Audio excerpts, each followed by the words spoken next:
네, 오늘도 하나님께 나오신 성도님들을 환영하고 축복합니다. 오늘 말씀의 제목 한번 따라해 보실까요? 아름다운 소식을 전하라. 네, 아름다운 소식을 전하라입니다. 성도님들 그런 이야기, 이런 이야기, 이런 단어 들어보셨나요? 혹시 뭐냐면 이거예요. 나비 효과. 브라질에서 나비가 날갯짓을 하면 미국에 토네이도를 가져온다. 태풍과 같은 그런 바람을 가져온다라는 연구인데요. 작은 움직임이 큰 결과를 낳게 된다라는 겁니다. 남아프리카에서요, 이런 게 있었대요. 한 단체가 무엇을 시작했냐면, 랜덤 친절 게임이라고 해가지고 뭐냐면 하루에 30분 이상 상대방에게 친절을 대하는 것을 시작했다고 합니다. 근데 이것을 게임처럼 한 거예요. 나는 몇 번 했습니다. 라는 이런 것들을 게임으로 한 거죠. 그래서 그곳에 동참한 사람들이 랜덤 친절 게임이라고 해서 그렇게 무작위로 만나는 사람한테 친절을 대하는 겁니다. 이런 거죠. 아유, 오늘 더우시죠? 아유, 힘내세요. 뭐 이런 말 한마디, 이런 것들을 한 겁니다. 근데 놀랍게도 그 실험을 했더니 그 결과로서 그 지역에 있는 사람들이 친절해지는 경향을 보이게 되었다라는 연구 결과가 있습니다. 제가 왜 이런 이야기를 하냐 하면, 한 사람의 작은 그런 행동과 생각이 지역을 바꾸고 사람들을 바꾸게 되는 역사가 나타난다는 것이죠. 작은 사랑이 거대한 소용돌이를 만들게 되는 것입니다. 오늘 저와 성도님들 읽은 이 이사야서의 말씀도 마찬가지인데, 한 사람에게서 시작된 그 역사가 어떻게 흘러가는지를 볼 수가 있는데, 특히 저와 성도님들이 발견하는 것 뭐냐면 평안입니다. 우리가 마주보게 되는 이 평안의 결과가 어떻게 세상 가운데 흘러가는지를 좀 살펴보고자 하는데, 첫 번째는 1절 말씀을 한번 읽어보도록 할게요. 1절 말씀을 저와 같이 한번 읽어보도록 하겠습니다. 읽겠습니다. 시작. 주 여호와의 영이 내게 내리셨으니 이는 여호와께서 내게 기름을 부으사 가난한 자에게 아름다운 소식을 전하게 하려 하심이라. 나를 보내사 마음이 상한 자를 고치며 포로된 자에게 자유를, 갇힌 자에게 노임을 선포하며. 아멘. 자, 여기서 저희들이 좀 발견해야 된 단어는 첫 번째는 이겁니다. 따라해 보실까요? 네 개입니다. 하나님의 영, 성령이 임하실 때 누구에게 임할까요? 네 개, 나에게 임하게 됩니다. 성령은요, 물론 다른 사람에게도 임하기도 하지만 중요한 것은 성경은 이렇게 얘기해요. 하나님의 영이 내게 임했다라고 말이죠. 그것은 무엇을 의미하냐? 한 사람에게 임한 것은 그만큼 하나님과 나의 사이에 매우 친밀한 만남을 갖게 한다라는 것입니다. 우리가 평안을 누릴 수 있는 이유는 무엇에서부터 시작이 되냐면, 따라해 보실까요?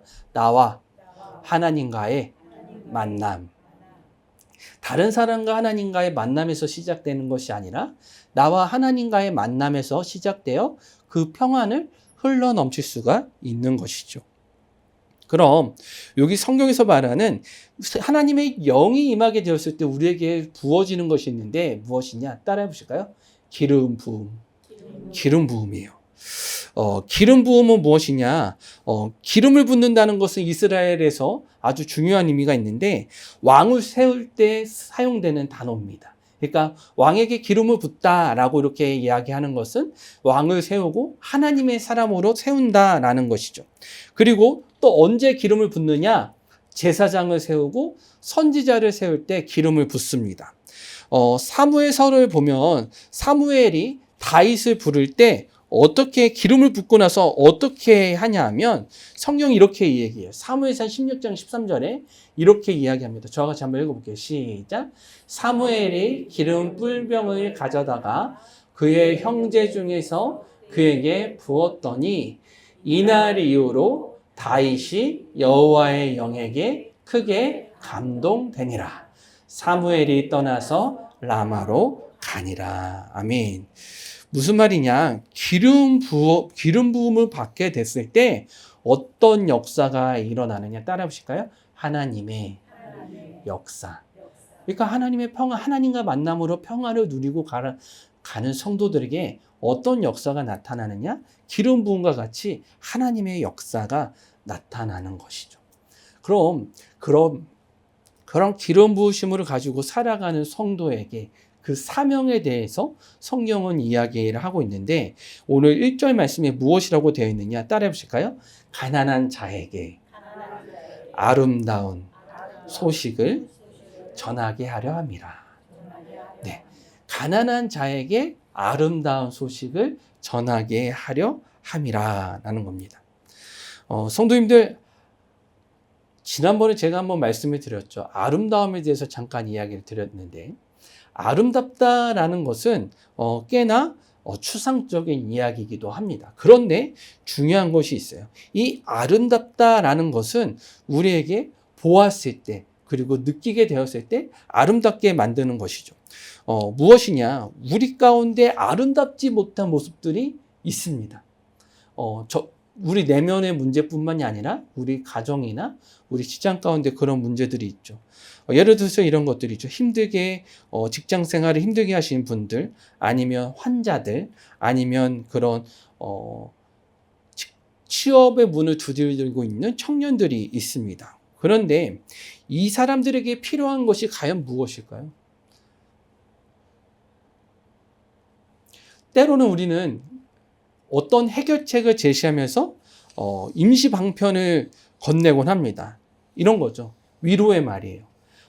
제가 우연치 않게 드라마의 한 대사를 봤는데 이런 대사를 본 적이 있어요. 뭐냐면 내가 부모님을 잃었을 때 수많은 사람들이 나에게 위로의 말을 전했는데 그 위로가 나에게 힘이 되기보다는 나에게 정신 차리게 하는 말이 나에게 오히려 더 힘이 되었어.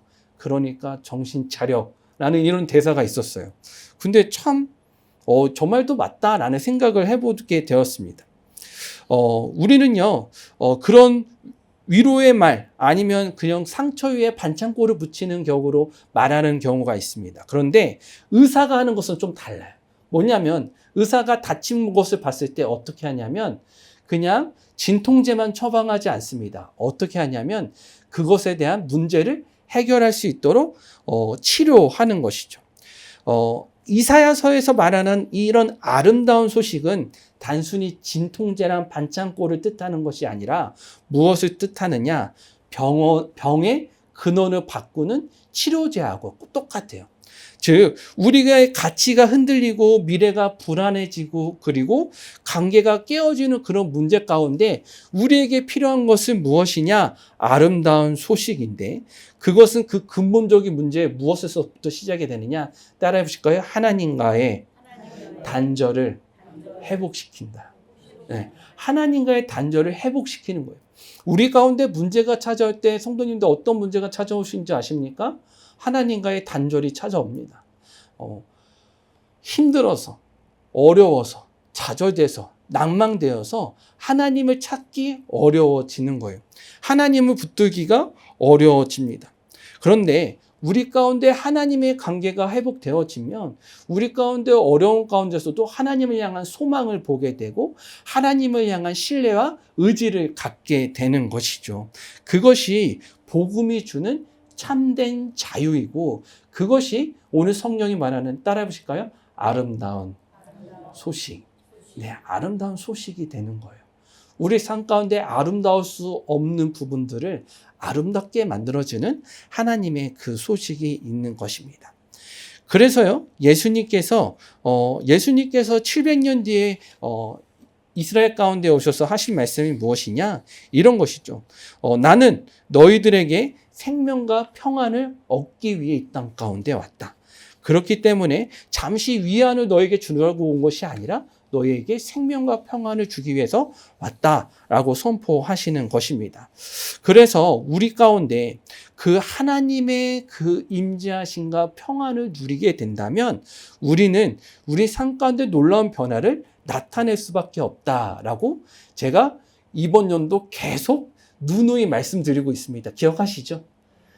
네, 기억하셔야 돼요. 기억 안 하시면 이번 연도 내내 설교할 거예요. 그래서 우리가 그 하나님과의 그 만남을 통해서 평안을 누리실 수 있는 저와 우리 성도님들 되시길 바랍니다. 그럼 그 평안을 누리는 우리에게 있어서 나타나는 것은 무엇이냐?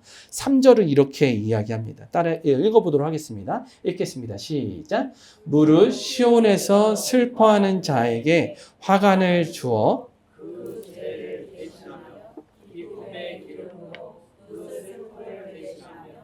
찬송의 옷으로 그 근심을 대신하시고 그들이 의의 나무 곧 여호와께서 심으신 그 영광을 나타낼 자라 일컬음을 받게 하려 하심이라. 아멘.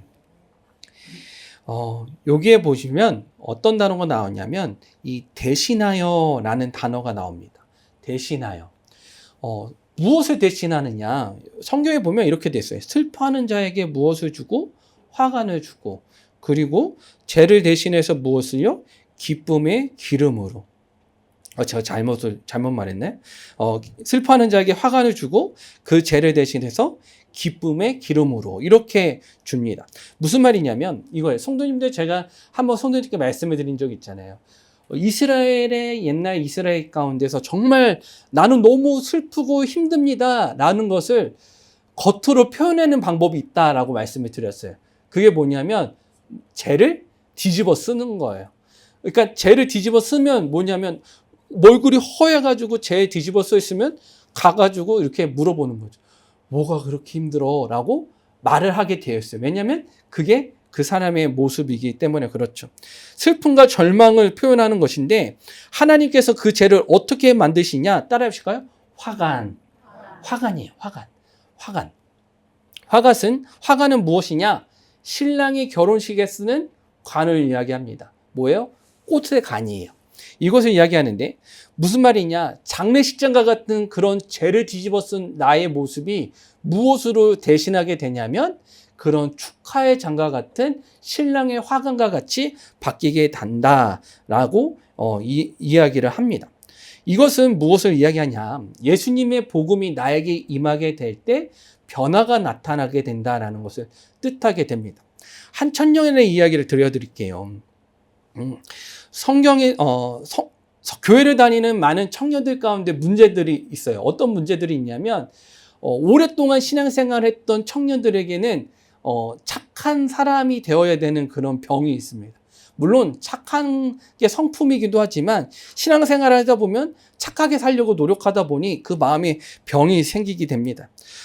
그리고 어떤 문제가 생기냐면 사람에게서 상처를 받기도 너무 쉽게 받기도 합니다.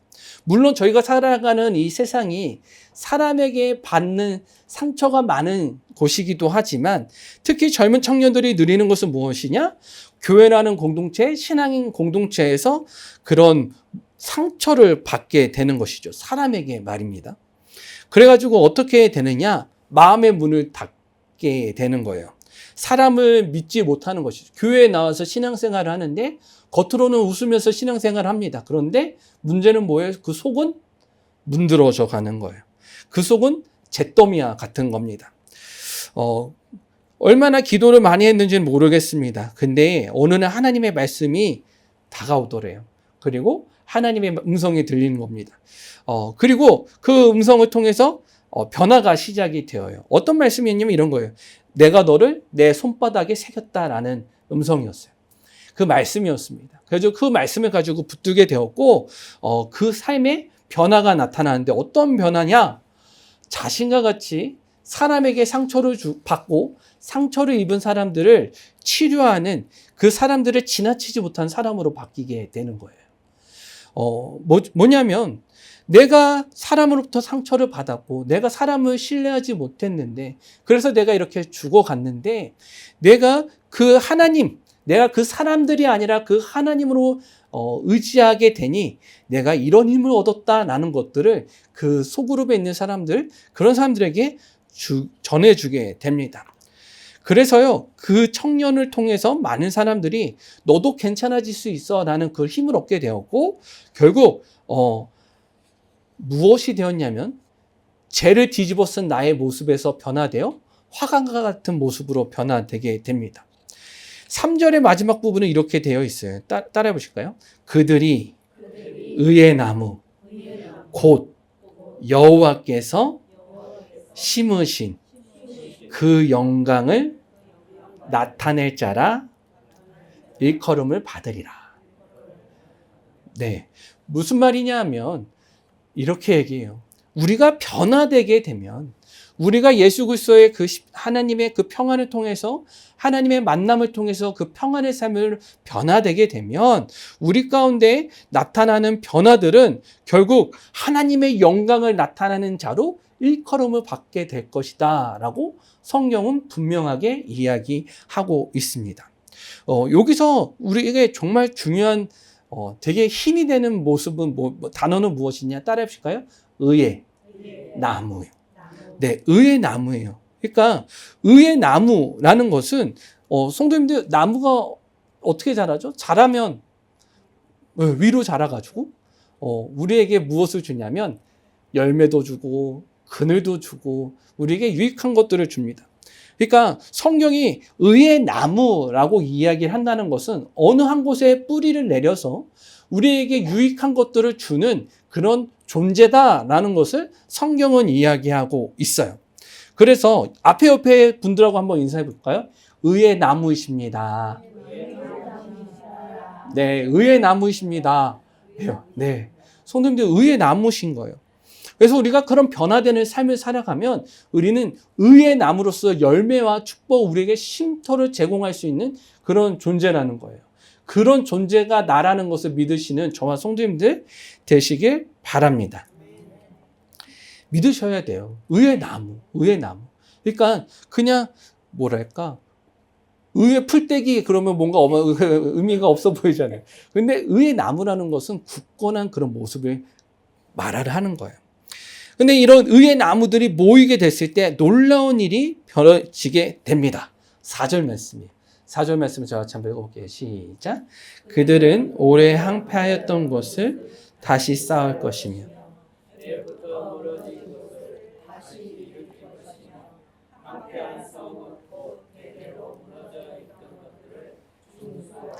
아멘.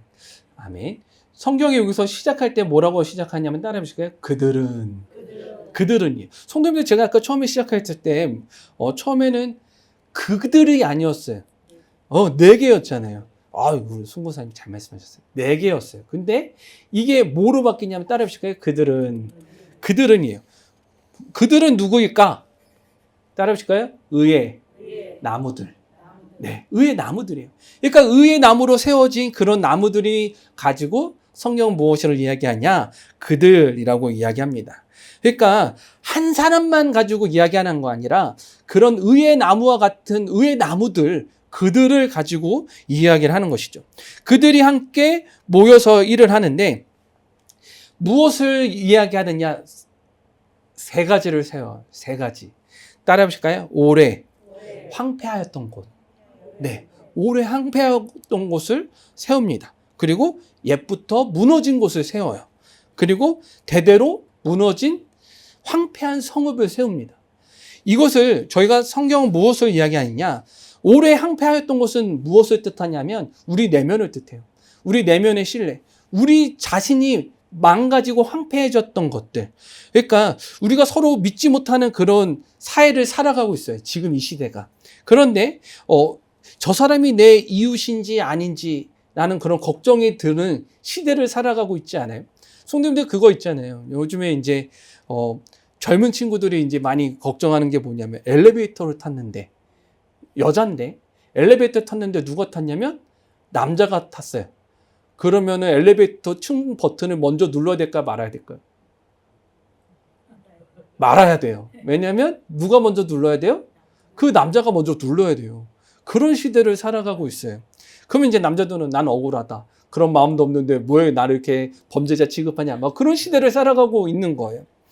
그러니까 무슨 말이냐면 그런 내면에 무너진 그런 신뢰가 무너진 시대를 살아가고 있는데 이게 어떤 것이냐 따라해보니까 오래 황폐하였던 것.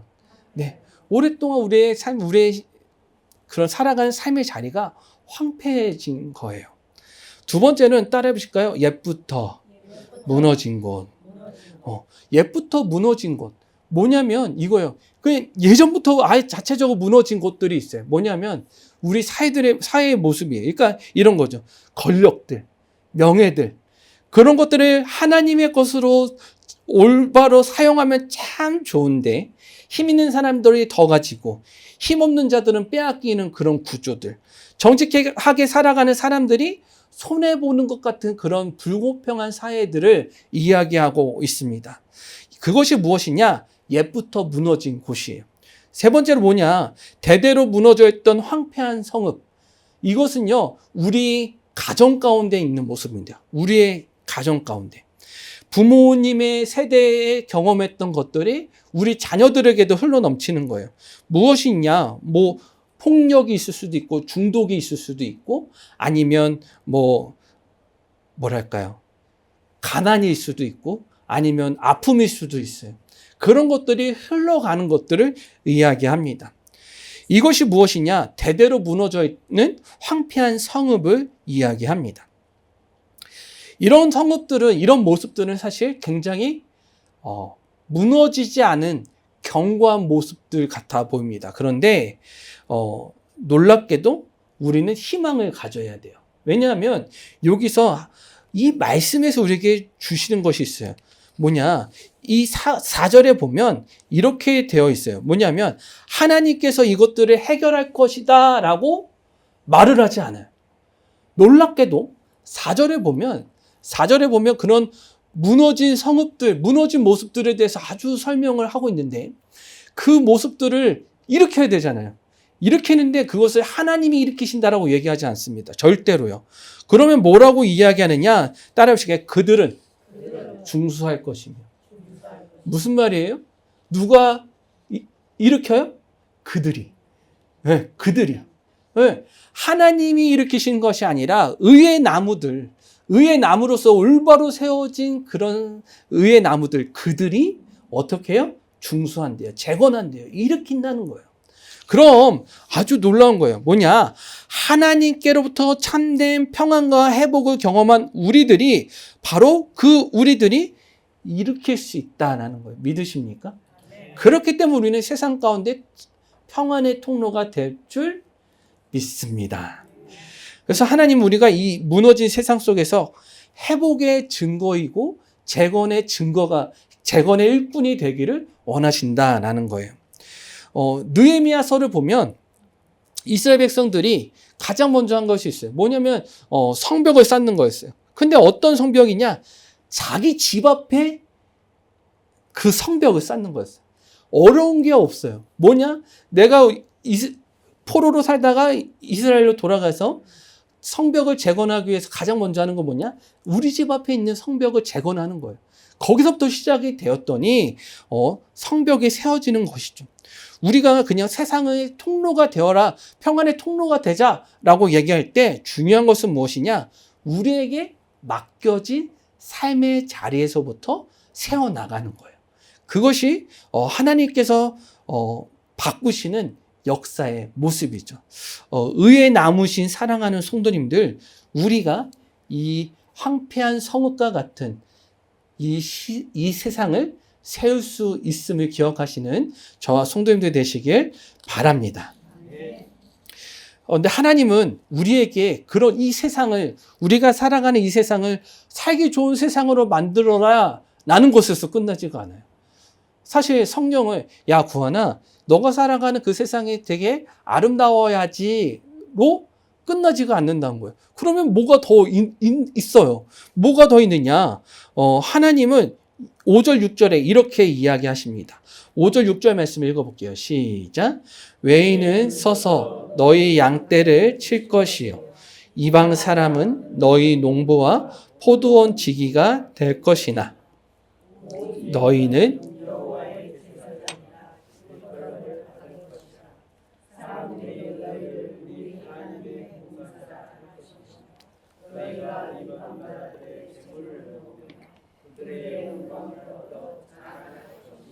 아멘. 따라해 보실까요? 하나님의 놀라운 역전. 네. 하나님의 놀라운 역전, 반전을 가져다 주세요. 뭐냐? 우리의 존재는 사실 포로와 같은 노예와 같은 그런 보잘것없는 사람들이었습니다.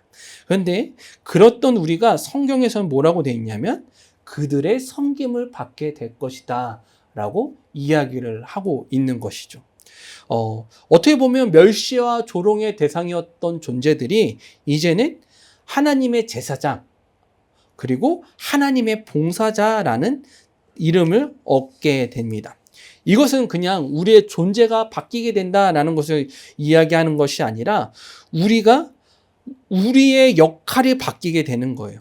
그러니까 세상의 방식대로 남을 지배하고 군림하는 존재가 되는 것이 아니라 하나님의 방식으로 세상을 섬기는 영적 권위자가 된다라는 말씀을 믿으십니까? 우리가 교회에 나와서 우리를 위해서 기도할 뿐만이 아니라 우리가 살아가는 세상, 우리 삶의 그런 영역들, 지경들을 기도하는 가장 큰 이유는 우리가 세상을 섬기는 영적인 권위를 가진 존재들이기 때문에 그렇습니다. 그렇기 때문에 우리는 하나님 앞에 하나님의 평안을 누리는 자로서 이 세상을 향하여 하나님께 중보할 수 있는 존재들이 되어야 하는 거예요.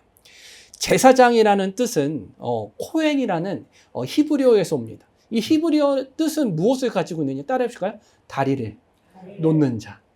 다리를 놓는 자라는 뜻을 가지고 있어요. 그러니까 우리가 이 땅 가운데 우리가 제사장으로서 살아간다라는 것은 무엇을 의미하냐? 세상과 하나님과의 다리를 연결하는 존재들로서 살아가는 것이죠. 절망하는 세상 앞에서 세상의 소망의 근원이신 하나님과의 그 다리를 놓는 존재들이 되어야 하는 것입니다. 이 제사장으로서 살아가야 되는 모습이 출애굽기에 이렇게 나타나 있어요. 19장 6절 말씀인데 저같이 한번 읽어볼게요. 시작. 너희가 내게 대하여 제사장 나라가 되며 거룩한 백성이 되리라. 너는 이 말을 이스라엘 자손에게 전할지니라. 아멘. 하나님께서 이스라엘 백성들을 출애굽시키면서 하나님께서 말씀하신 명령이 하나 있습니다. 뭐냐면 너희가 내게 대하여 제사장 나라가 되며 그리고 거룩한 백성이 되리라. 이거예요. 이것이 하나님의 명령이었고 꿈이었어요. 이것을 우리는 기억을 해야 해요. 우리가 세상과 하나님과의 다리가 놓는 존재로서 거룩한 백성으로서 살아가는 존재들이라는 것을 기억하셔야 됩니다. 그러면 우리가 이 세상을 좋게 하는 것에서 선하게 하는 것에서 나아가 하나님은 무엇을 원하시는 것이냐? 무엇을 원하시는 것이냐? 이 나라와 온 열방과 온 우주가 누구의 통치를 받는다는 거예요? 하나님의 통치를 받는다는 거. 그러니까 우리가 살아가는 그 평안의 통로의 삶은 단순히 이 세상을 아름답게 만드는 것에서 끝나는 것이 아니라 우리의 주인과 이 온 우주의 주인은 하나님이심을 증거하는 것이죠. 그래서 베드로전서 2장 9절에 이렇게 이야기해요. 읽어보겠습니다. 시작. 그러나 너희는 택하신 족속이요 왕같은 제사장들이요 거룩한 나라요 그의 소유가 된 백성이니 이는 너희를 어두운 데서 불러내어 그의 귀한 빛에 들어가게 하신 이의 아름다운 덕을 선포하게 하려 하심이라. 아멘. 우리의 존재는 그냥 하나님의 선함, 하나님의 좋으심을 나타내는 것에서 끝나는 것이 아니라 그 선함의 빛을 통하여 수많은 이들이 그 은혜 가운데 거하게 하는 삶이라는 거예요. 사랑하는 성도님들, 우리가 이 세상을 잇는 평안의 통로라는 것을 기억하시는 저와 우리 성도님들 되시길 바랍니다. 하나님께서 우리를 회복시키시는 이유는 우리가 우리 스스로 평안과 회복을 누리는 것을 끝나는 것이 아니라 우리 교회와 우리 공동체와 깨어지고 신음하는 세상 가운데 하나님의 은혜를 전하게 하기 위함이라는 것을 살펴보았습니다. 그럼 우리 사랑하는 성도님들, 한 사람에게 임한 그 성령의 기름 부으심, 그리고 하나님과의 그 만남을 통해서 우리 가운데 평안이 넘치시는 저와 성도님들 되시길 바랍니다. 그리고 우리가 의의 나무라는 것을 기억하세요. 의의 나무. 흔들리고 무너지는 그런 존재가 아니라 하나님께 붙들려서 수많은 이들에게 은혜와 사랑을 전할 수 있는 저와 성도님들이라는 것을 기억하시길 바라고, 그리고 나아가 세상을 축복하며 제사장 나라로서 하나님의 영광을 증거하는 저와 성도님들 되시길 바랍니다. 사랑하는 성도님들, 우리의 평안이 우리의 가정을 바꾸게 될 것입니다. 우리의 평안이 우리의 공동체를 세울 것입니다. 그리고 우리의 평안이 세상을 축복할 것입니다. 날마다 평안 가운데 살아가시는 저와 우리 성도님들 되시길 바랍니다. 기도하시겠습니다.